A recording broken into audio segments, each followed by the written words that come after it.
Hello bachcho, let's start the question and the question says when a capillary tube is dipped into a liquid, the liquid neither rises nor fall in the capillary. पहला option the surface tension of the liquid must be zero. दूसरा option the angle of contact must be 90 degree. Option C the surface tension may be zero. And last option the angle of contact may be 90. So let us start with our key concept. So जो key concept होगा हमारे question का that would be capillary rise method.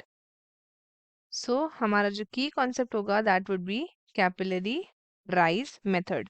सो अब capillary rise method जो है वो एक क्या है, वो एक टेस्ट है जो कि कंडक्ट कराया जाता है टू डिटरमाइन, क्या डिटरमाइन करने के लिए, डिटरमाइन करने के लिए surface tension, surface tension determine करने के लिए ऑफ अ लिक्विड,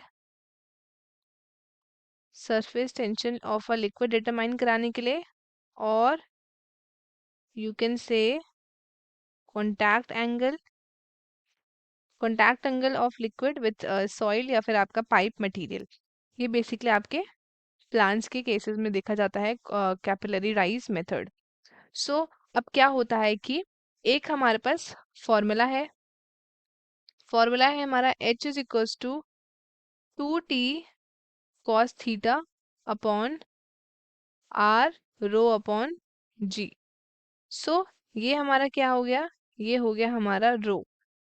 सो अब क्या होगा कि अगर हमें h को क्या बनाना है, जीरो बनाना है, h को क्या बनाना है, h को हमें जीरो बनाना है.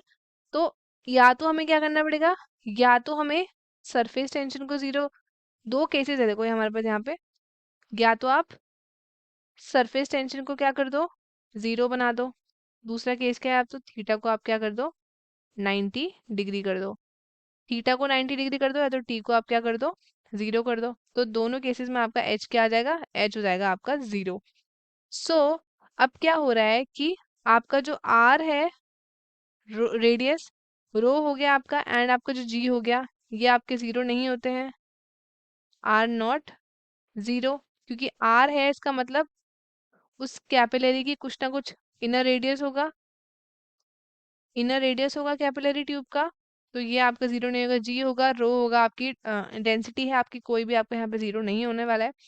तो एच अगर आपका जीरो होगा, जब आपका थीटा क्या होगा, कॉस थीटा आपका जीरो होगा. हेंस आपका टी और कॉस थीटा आपको जीरो होने के लिए, तो आपका क्या हो जाएगा, ऑटोमेटिकली आपका एच आपका जीरो हो जाएगा. सो अब हम ऑप्शंस देखते हैं. सबसे पहला ऑप्शन है surface tension of the liquid must be zero. ये हमारा ऑप्शन इनकरेक्ट हो जाएगा. The angle of contact must be zero, ये भी हमारा ऑप्शन क्या हो जाएगा, गलत हो जाएगा. क्योंकि सरफेस टेंशन को जीरो होना पड़ेगा, पहला ऑप्शन.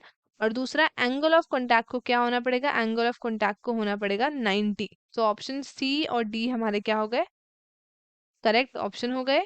और ए और बी हमारा हो गया इनकरेक्ट ऑप्शन. तो स्टूडेंट्स आई होप आपको क्वेश्चन अच्छे से समझ आया होगा. All the best and thank you.